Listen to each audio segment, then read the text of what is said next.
بەڕێوەبەرایەتی چاودێری بازرگانی سلێمانی هۆکاری سەرەکی گرانبوونی کاڵا و شتومەکەکان لە هەرێمی کوردستان بۆ بەرزبوونەوەی نرخی سوتەمەنی دەگەڕێنێتەوە. سۆران عەبدوڵغەفوور بەڕێوەبەری چاودێری بازرگانی سلێمانی هۆکاری گرانبوونی کاڵا و شتومەکەکان ڕاستەوخۆ بۆ بەرزبوونەوەی نرخی سوتەمەنی دەگەڕێنێتەوە و دەڵێت لە ئێستادا بارهەڵگرەکان کە شمەک بۆ هەرێم دەگوازنەوە بەهۆی گرانی نرخی بەنزین و گاز کرێکانیان لە 3000 دۆلارەوە بۆ 9000 دۆلار بەرز کردووەتەوە.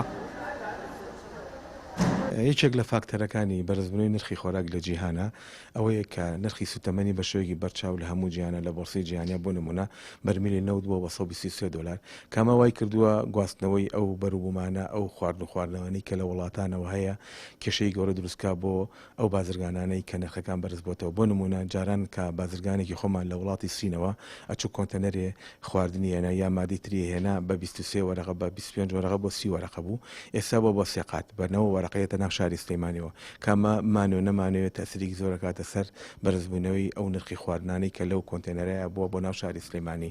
لەبەر ئەوە سوتەمەنی چێکە لە هەرە فاکتەرە گرنگەکان بۆ ئەوەی کە نرخی خۆراک لە جیهانە دابەزی بەخۆ بینێ. لە ساڵی 2014 تا ئێستا لە 175 کۆمپانیاکانی سنووری پارێزگای سلێمانی مایەپووش بوون و 1200 پرۆژە پەکیان کەوتووە. جێگیری یەکێتی بەڵێندەرانیش ڕای دەگەیەنێت لە ڕابردوودا گرفتی نەگەڕانەوەی پارەی پترۆدۆلار و بلۆککردنی سامان و قەرەبوو نەکردنەوەی کۆمپانیاکانیان هەبووە لەلایەن حکومەتەوە. ئێستا گرفتی گرانبوونی سوتەمەنیشی هاتۆتە سەر. بەنسبەت بەڵێندەرانەوانێ ئەو پرۆژانەمان بەڵێ زۆر تقریبان 1200 پرۆژە لە سنووری سلێمانیە وەستێنراوە تا ئێستا 850 کۆمپانیا لە کۆی 1280 کۆمپانیا مایەپووچە.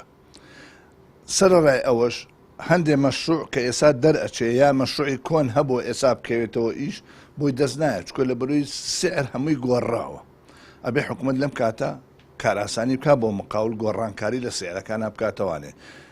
ئەبینی لە سوتەمەنیە تەنێ شیش چەند سنت یا چەند دۆلار سەرەکەوێت کە سەرەکەوێت ئەمە ئەبێ قەرەبوو بکرێتەوە.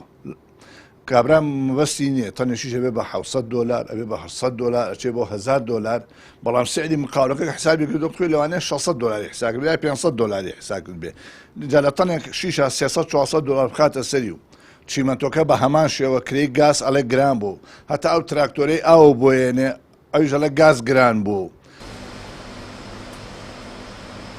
ئەوەی لە ئێستادا دەبینرێت بەرزبوونەوەی نرخ و گرانتربوونی باری سەرشانی هاوڵاتیانە، بەڵام حکومەت لە ئاس ئەو دۆخە یان بێلایەنە یاخود ڕاستەوخۆ و ناڕاستەوخۆ لە ڕێی باج و ڕسوماتی زیادە و کۆمپانیاکانی سەر بە پارتە دەسەڵاتدارەکانەوە بەشێک لە گرانکردنی ئەو بارن. وشێر محەممەد، کەناڵی ئاسمانی پەیام، سلێمانی.